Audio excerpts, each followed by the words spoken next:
Hello student. तो आज मैं धनंजय सर साइंस क्लासेस में क्लास 10 टर्म 2 फिजिक्स का इलेक्ट्रिसिटी का वीडियो नंबर 1, जिसमें मैं आपको ओम्स लॉ के बारे में बताऊंगा।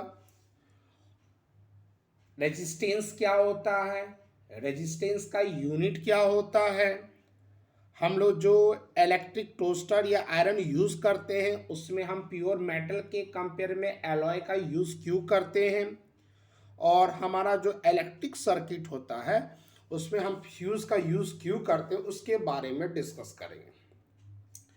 तो सबसे पहला क्वेश्चन है, state Ohm's law and gives the relationship between the current and the potential difference. तो सबसे पहले हम लोग जान लेते हैं कि ओम्स लॉ है क्या। ओम्स नाम के साइंटिस्ट ने क्या इलेक्ट्रिसिटी पर आपका सिद्धांत निकाला।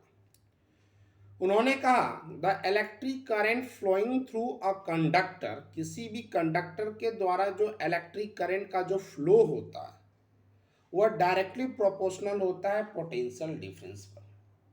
दैट मीन्स अगर बैटरी है तो उससे जो वोल्ट प्राप्त हो रहा है या इलेक्ट्रिक के माध्यम से जो पोटेंशियल डिफरेंस प्राप्त हो रहा है उस पर डिपेंड करता है हमारा करंट। अगर वोल्टेज ज़्यादा रहेगा, पोटेंशियल डिफरेंस ज़्यादा रहेगा तो करंट ज़्यादा फ्लो होगा, और पोटेंशियल डिफरेंस कम रहेगा तो करंट क्या है, कम फ्लो होगा। दैट मीन्स भी डायरेक्टली प्रोपोर्शनल टू आई। अब साथ ही साथ एक क्वेश्चन पूछा था कि relationship between the current and the potential difference. तो इसके माध्यम से जो रिलेशनशिप में क्या है कि भी जो है वह depend upon the current. That means current ज़्यादा हो, पोटेंशियल डिफरेंस ज़्यादा होगा तो करंट ज़्यादा होगा, या करंट ज़्यादा है तो पोटेंशियल डिफरेंस भी ज़्यादा है। और उससे ओवरऑल एक इक्वेशन निकला, वह क्या है हमारा, V is equal to I R. Second question है कि रेजिस्टेंस किसे कहते हैं और उसका ऐसा यूनिट क्या होता है। तो रेजिस्टेंस कोई एक सब्सटेंस नहीं है। रेजिस्टेंस किसी भी कंडक्टर का वह प्रॉपर्टी होता है, it is the property of the conductor by which it oppose the flow of the current through it.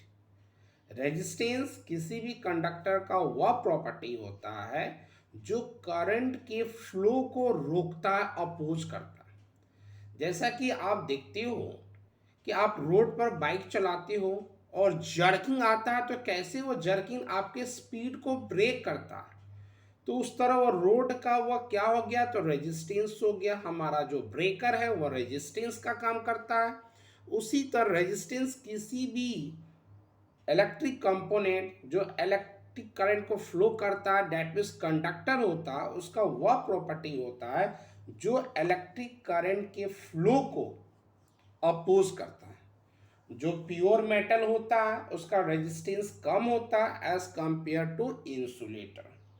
जैसे हम लेते हैं, अगर कॉपर का लेंगे, अगर एल्युमिनियम का लेंगे, तो कॉपर का रेजिस्टेंस जो है वह कम होता है और एल्युमिनियम का रेजिस्टेंस ज़्यादा होता है। तो जिसमें रेजिस्टेंस ज़्यादा होगा उसमें करंट का फ्लो जो है वह लेस होगा। पूछ रहा है गिव इट्स ऐसा यूनिट, ऐसा यूनिट ऑफ ओम क्या होता है, ऐसा यूनिट ऑफ रेजिस्टेंस क्या होता है, ओम, OHM, या इस साइन के माध्यम से भी आप रिप्रेजेंट कर सकते हैं। अब नेक्स्ट क्वेश्चन है कि हमारा जो 1 ओम है, इस 1 ओम का डिफिनेशन क्या होगा। तो सिंपली वे में हम लोग जानते हैं कि ओम जो होता है वह I इज इक्वल टू क्या होता है, V/R। जैसा कि आप यहाँ पर देख रहे हो कि V is equal to IR है, तो रेजिस्टेंस का फॉर्मूला अगर हम लेंगे तो R इज इक्वल टू क्या हो जाएगा, V/R। दैट मीन्स V का मतलब पोटेंशियल डिफरेंस, I का मतलब करंट। तो दैट मीन्स 1 ओम का जो डिफिनेशन होगा, it if the potential difference of 1 volt across the ends of the conductor, ends of the conductor that means दो टर्मिनल होता है, एक पॉजिटिव टर्मिनल होता है और एक नेगेटिव टर्मिनल होता है। तो किसी भी कंडक्टर में अगर हमारा जो पोटेंशियल डिफरेंस अगर 1 वोल्ट सप्लाई किया जा रहा है, तो वह रेजिस्टेंस जो है वह 1 एम्पियर करंट को फ्लो करा देगा। अगर किसी भी कंडक्टर में अगर 1 वोल्ट पोटेंशियल डिफरेंस सप्लाई हो रहा है, तो वह जो रेजिस्टेंस है वह 1 एम्पियर करंट को क्या कर देगा, उस कंडक्टर में फ्लो करने देगा, डेट मीन्स उसको रोकेगा नहीं। ये हमारा 1 ओम था। नेक्स्ट क्वेश्चन है कि हमारा जो इलेक्ट्रिक टोस्टर होता है या इलेक्ट्रिक आयरन जो होता है, उसका जो हीटिंग एलिमेंट जो होता है वह एलॉय का होता है, डेट मीन्स प्योर मेटल का नहीं होता।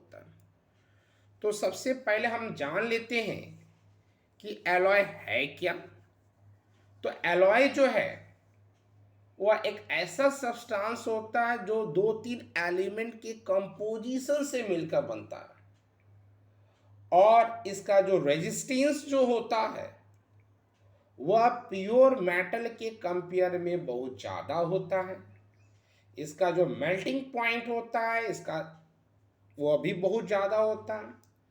इस वीडियो में मैं साथ में ये भी बताने जा रहा हूं कि अगर मान लीजिए सपोज डैट कि इस क्वेश्चन का आंसर आपको नहीं मालूम है, ये क्वेश्चन क्या लिखा हुआ है आप नहीं समझ पा रहे हो, तो आंसर भी नहीं दे पाओगे। उसके बावजूद भी ये क्वेश्चन अगर 3 मार्क्स का आएगा तो मैं आपको ये बता देना चाहता हूँ कि आप क्या लिखोगे, जो आप नहीं जानते भी हो उसके बावजूद भी आप नंबर प्राप्त कर सकते हो। तो आप देखो कि क्वेश्चन में मैंने WHY लगा दिया, क्यों लिख दिया। तो आपको क्या करना हो, WHY के बाद R लिखा हुआ उस दोनों को हटा दो, और उसके बाद देखो कि मैं सारा क्वेश्चन पहले उतार दिया। लिखा हुआ ना, the coils of electric toaster and electric irons made of alloy rather than a pure metal लिखा हुआ है। मैंने यहाँ उतार दिया coils of electric toaster and electric iron made of alloy rather than a pure metal. मैंने तो question का ही क्वेश्चन आंसर उतार दिया। अगर यहाँ तक आप लिख देते हो, क्योंकि तो क्वेश्चन को देख कर लिखो, तब भी आपको 3 मार्क्स में 1 मार्क्स सीबीएसई का नियम है कि आपको मिल जाएगा। 3 मार्क्स में से 1 मार्क्स आपको मिल जाएगा। आपने आंसर नहीं, क्वेश्चन ही उतारा, लेकिन जो क्वेश्चन वर्ड है उसको आपने हटा दिया। अब उसके बाद आंसर, मेरा मेन आंसर यहाँ से शुरू हो रहा, बाकी तो क्वेश्चन ही हमने उतारा है। तो मैंने इसको जान से इसलिए लिखा कि आप जो क्वेश्चन नहीं भी जानते हो उससे भी आप नंबर प्राप्त कर सकते हो। तो इसका आंसर है बिकॉज जितने भी एलॉय होते हैं उसका रेसिस्टिविटी ज़्यादा होता है। किसके कंपेयर में, जिस जिस मेटल से मिलकर बना है, जिस जिस मेटल से मिलकर बना है उसके कंपेयर में उसका रेसिस्टिविटी जो होता है एलॉय का वह ज़्यादा होता है, जिसके कारण वह जल्दी गर्म होने के बावजूद भी जल नहीं पाता, क्योंकि वह ज़्यादा करंट को कंज्यूम करेगा तो ज़्यादा गर्म होगा, और ज़्यादा गर्म होने के बावजूद भी वह जल्दी से मेल्ट नहीं होता है, जल्दी टूटता नहीं है। एक नेक्स्ट क्वेश्चन है कि why fuse are made in an electric circuit. जितने भी इलेक्ट्रिक सर्किट होते हैं उसमें हम फ्यूज क्यों लगाते हैं। तो फ्यूज का यूज जो होता है वह इलेक्ट्रिक, आप ये भी लिख सकते हो, देखो यहाँ भी मैंने लिख दिया कि fuse are use in electric circuit, मैंने तो क्वेश्चन ही उतार दिया। तो आप आराम से ऐसे करके आंसर प्राप्त कर सकते हो, नंबर भी ला सकते हो। तो fuse are made in electric circuit because, क्यों भाई, तो it is use to protect the electric circuit from the overall and the short circuit. अगर हम किसी बोर्ड में अगर हम फ्यूज लगा देते हैं या मेन स्विच के सामने फ्यूज लगाते देते हैं, तो अगर किसी इलेक्ट्रिक सर्किट पर ज़्यादा लोड पड़ेगा तो फ्यूज उड़ जाएगा, या शॉर्ट सर्किट हो रहा तो फ्यूज उड़ जाएगा। इससे आपके घर का जो इलेक्ट्रिक सर्किट रहता है वही सही सलामत होगा। तो इसलिए फ्यूज जो है एक सेफ्टी डिवाइस होता है और प्रत्येक बोर्ड में लगना चाहिए, और मेन बोर्ड के पास भी लगना चाहिए, क्योंकि अगर आपके घर के ऊपर में लोड आएगा इलेक्ट्रिकल या शॉर्ट सर्किट होगा तो फ्यूज जब उड़ जाएगा तो आपका इलेक्ट्रिक सर्किट पूरी तरह से सेफ रह जाएगा। तो आज के लिए इतना, थैंक यू।